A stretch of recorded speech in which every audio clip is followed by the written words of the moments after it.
Kalian bayangin, 42 orang wanita muda meninggal setelah dia menghabisi korbannya, dia menghirup atau meminum air ludah dari korbannya tersebut. Kayak pergerakan sel saraf otaknya tuh ngomong kalau lu minum air liur wanita-wanita ini, lu bakal kuat, sakti, semacam itulah. Halo semuanya, kembali lagi bersama gue Ayu Herlina. Seperti yang kita tahu, kalau Indonesia atau tanah air kita yang tercinta ini dari dulu tuh berdampingan sama hal-hal supranatural. Dari mitos ini, mitos itu, terus kayak tanggalan ini, itu, terus kalau misalkan ngelihat orang cakep dikit aja, misalkan dagunya kebelah atau gimana ya, dagunya pakai susuk nih. Kalau misalkan bisnisnya menurun atau gimana, pasti ada orang yang santet bisnis gue nih biar gue rugi nih. Jangan zaman dulu deh, kayak zaman sekarang aja 2024 itu masih banyak yang berprasangka kayak gitu. Dan dari banyaknya kasus dukun-dukun yang ada di Indonesia, kali ini gue bakal ngebawain salah satu legend dukun yang sangat terkenal kesadisannya. Siapa lagi kalau bukan Dukun Ahmad Suraji atau yang dikenal Dukun AS. Sebelum masuk ke videonya, kalau lu suka sama video-video gue dan mau terus ngedukung gue, silahkan like, comment, subscribe, dan share ke teman-teman kalian. Oke, gue Ayu Herlina, gue ucapkan terima kasih. Langsung aja kita ke videonya. Ahmad Suraji atau Dukun AS itu lahir pada tanggal 10 Januari 1949 di Sumatera Utara. Dan Ahmad Suraji ini merupakan anak pertama dari dua bersaudara, dari pasangan Jogan dan Sartik. Nah, sebelumnya itu namanya itu bukan Ahmad Suraji, melainkan Sugimin nama realnya. Nah, jadi bapaknya Suraji ini tuh udah meninggal pada saat usianya yang baru 7 bulan. Nah, si Suraji itu kan nama aslinya Sugimin, tapi warga sekitar itu yang kenal sama dia tuh sempat ngejulukin namanya dia jadi Nasib Kelewang apa Nasib Kelewang gitu. Gue nggak tahu nadanya kayak gimana, intinya Nasib Kelewang karena dia dulu sempat kecebur di sumur. Nah, menurut informasi dia tuh dijulukin Nasib Kelewang itu karena dia nasib berhasil selamat. Terus yang kedua, Kelewang itu karena dia dulu sering mencuri lembu atau sapi dan kemana-mana tuh bawa kelewang atau kelewang, itulah intinya. Nah, terus ternyata dari umur 12 tahun si Suraji ini tuh udah ngedalamin ilmu-ilmu dukun dari mana? Dari buku-buku peninggalan ayahnya. Jadi ayahnya si Suraji ini tuh dulu ternyata seorang dukun juga. Terus ayahnya meninggal, akhirnya buku-bukunya itu dipelajarin tuh sama dia, didalemin lah ilmu-ilmu dukun. Nah, pada usianya yang ke-27 tahun, si Ahmad Suraji ini tuh menikah dengan wanita asal Pekanbaru bernama Tumini. Jadi setelah dia menikah, dia tuh ganti nama dari Sagimin ke Ahmad Suraji nih. Yang dimana harapannya dia tuh hidup baru lah, memulai kehidupan baru dengan nama baru, punya kehidupan yang lebih baik, berkah, kayak gitu. Jadi nih bocah kan kayak ngarep lah kalau misalkan kehidupannya dia tuh lebih baik kalau dia udah ganti nama. Taunya apa? Taunya Zong. Jadi setelah dia ganti nama, bukannya makin baik, malah makin parah. Parahnya kenapa? Jadi si Tumini ini tuh cuman bisa ngasih anak atau keturunan tuh 4 laki-laki. Sementara si Ahmad Suraji ini pengen anak cewek. Nah, modusnya dia tuh pengen nikah lagi karena dia tuh pengen banget punya anak cewek. Bisaan lu ya modusnya. Nah, ibunya si Ahmad Suraji itu tuh sebenarnya kayak ngebolehin aja gitu, ngebebasin aja, lu mau nikah lagi silahkan. Tapi kan yang bikin shock itu dia nikah lagi sama siapa? Sama adenya si Tumini. Nah, Tumini kan tadi istrinya si Ahmad Suraji kan. Dia nikahin bukan satu adek doang, 2 adeknya dinikahin, namanya Tumina sama Ngatia. Nih, dua-duanya nih. Jadi tuh kakak beradik dinikahin semua sama dia. Jadi di sini konsepnya buy one get two, iya kan? Dia nikahin kakaknya, Tumini, terus nikahin lagi nih 2 adeknya. Siapa namanya tadi? Tumina, Ngatia. 3 loh. Istrinya 3 nih bocah. Ya maksud gue ibu mana yang ngebolehin gitu kan? Pastinya ngelihat anaknya tiba-tiba nikahin 3 cewek, itu aja udah aneh banget kan? Ini lagi 3 cewek, 3-tiganya itu adik kakak. Apalagi kan nih bocah tinggal di kampung kecil gitu kan. Yang pasti lu tahu sendirilah mulut warga Indonesia nyinyir mulu kerjaannya. Ngegosip lah, apalah ya udah. Udah ada tuh perbincangan hangat tuh sekampung. Nah, karena emaknya Ahmad Suraji ini malu dapat omongan negatif dari warga sekitar, dia pun negor lah si Ahmad Suraji anaknya ini. Kayak jangan ngelakuin hal kayak gitulah, itu nggak baik. Karena si Ahmad Suraji ini juga anaknya kepala batu, dia ngebantah lah omongan emaknya. Nah, bahkan dia tuh ampe ngusir emaknya, saking dia udah kesel.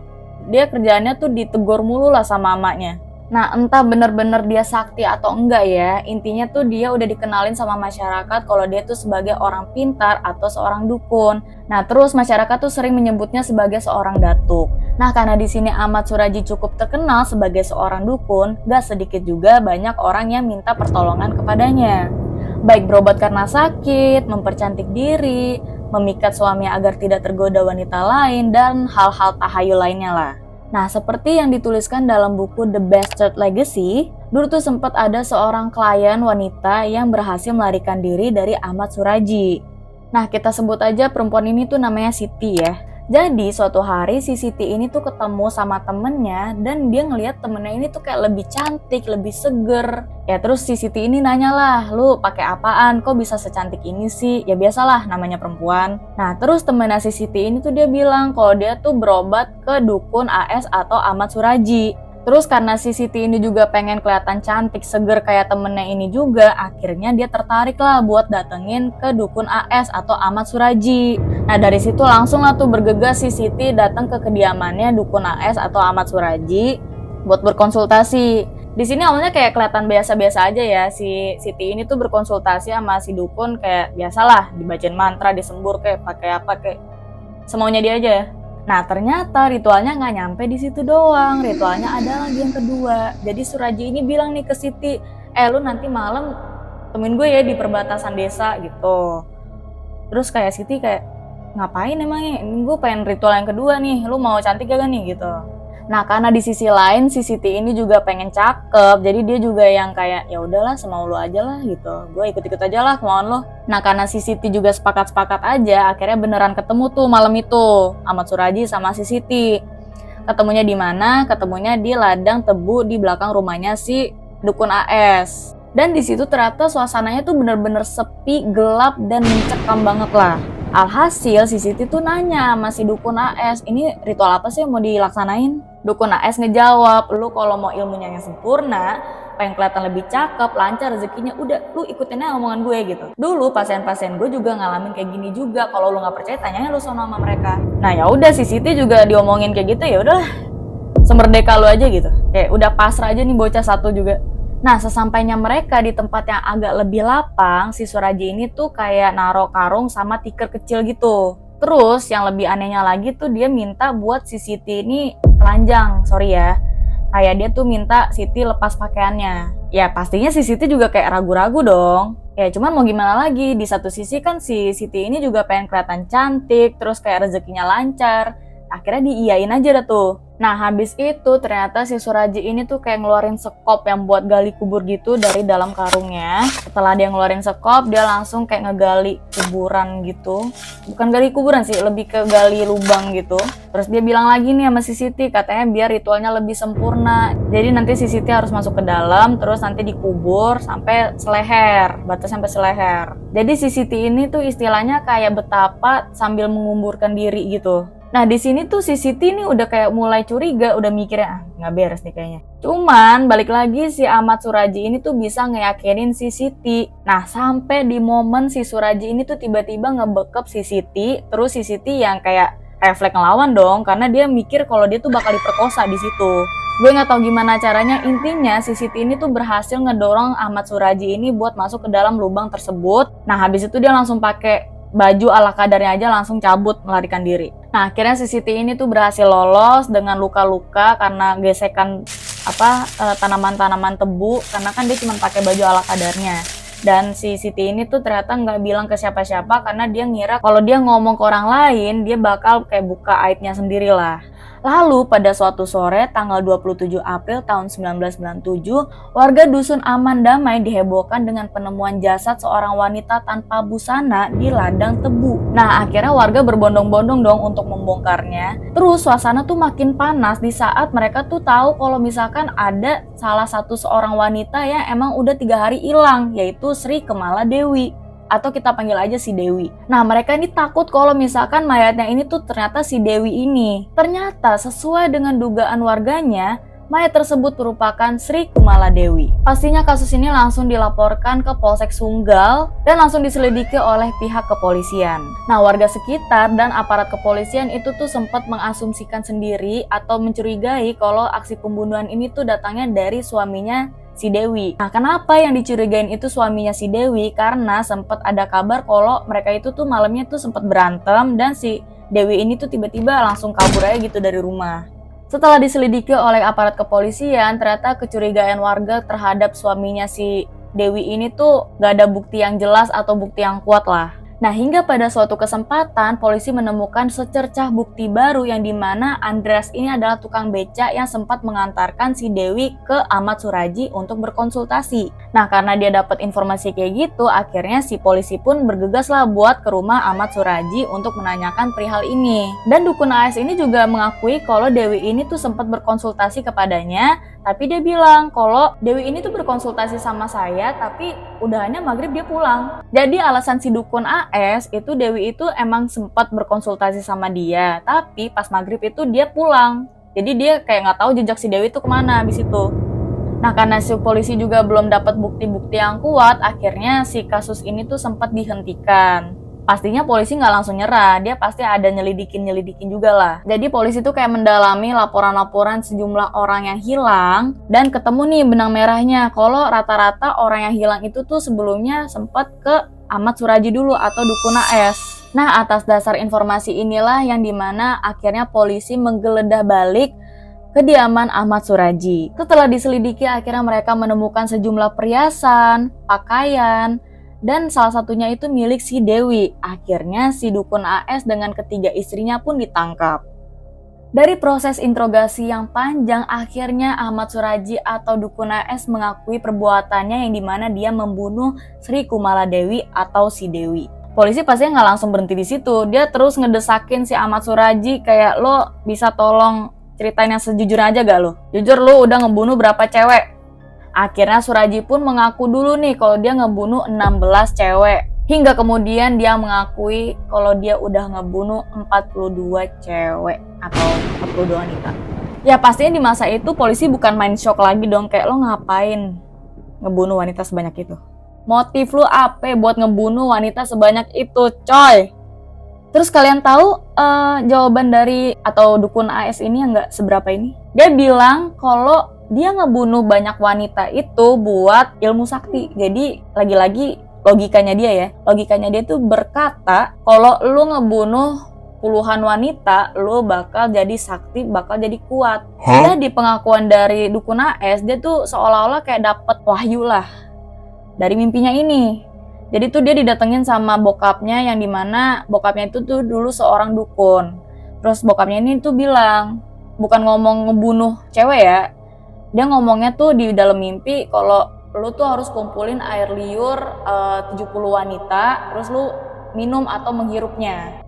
Nah di sini kayaknya tuh Ahmad Suraji kayak kebingungan cara ngumpulinnya dengan cepat gimana, terus takut nyebar juga kemana-mana informasinya, alhasil ini inisiatif dia sendiri gitu buat ngebunuh para wanita-wanita ini.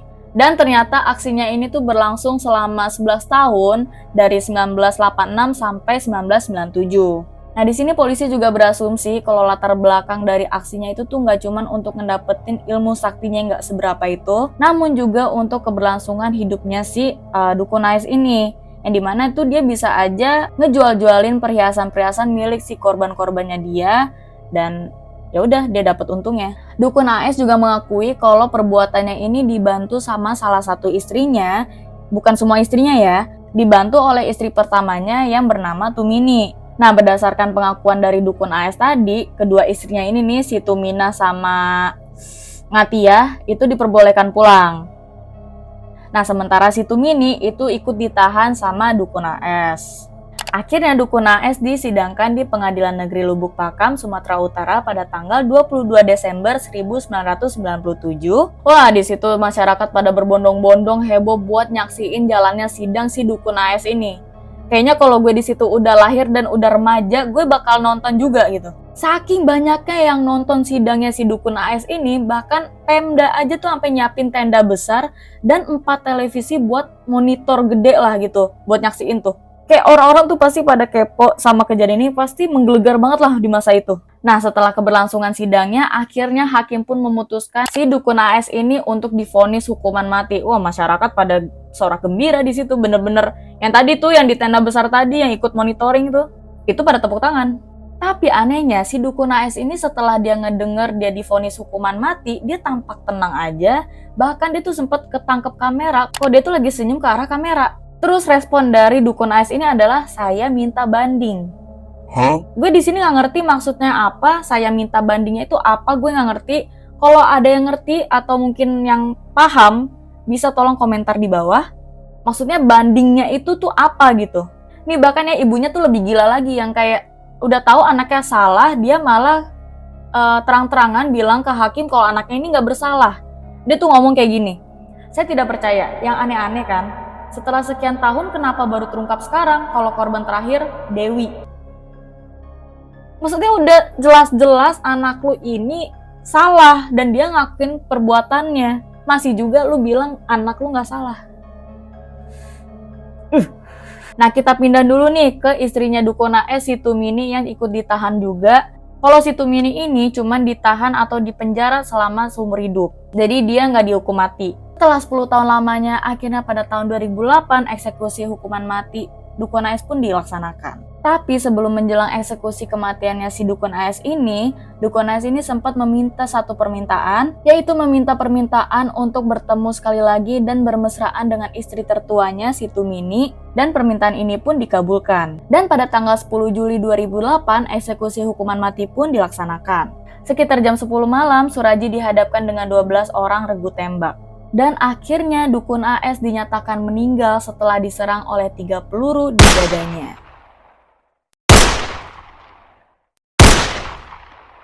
Itu dia tadi kasus dukun yang sangat terkenal di masa itu, yang beritanya itu benar-benar menyebar di seluruh Indonesia, bahkan di media luar negeri. Bahkan walaupun kasus ini udah lama banget, gue dengernya dari tahun 2024, ini kasusnya benar-benar bikin gue shock banget gitu. Karena lu tega banget coy buat ngabisin nyawa perempuan gitu. Perempuan coy, yang notabene tuh biasanya wanita disayang, dilindungi. Ini lu dihabisin secara cuma-cuma nyawa orang gitu. Dan dari kasus ini juga banyak hikmahnya yang diambil untuk tidak langsung percaya sama orang, untuk tidak percaya sama semua orang. Bahkan temen, pacar sekalipun tuh kita nggak bisa sepercaya itu sebenarnya guys. Karena bisa jadi kalian tuh udah percaya sama orang, kita nggak tahu motif seseorang itu apa ke kita. Entah itu niatnya emang beneran baik, atau mungkin ada kelicikan atau kejahatan di balik kebaikan itu. Berhati-hatilah untuk menaruh kepercayaan kepada orang guys. Gimana menurut pendapat kalian dari kasus yang satu ini? Mungkin segitu aja untuk video hari ini. Terima kasih banyak yang udah nonton sampai habis. Gue mohon maaf kalau ada terdapat kesalahan. Gue Ayu Herlina. See you in the next video. Bye-bye.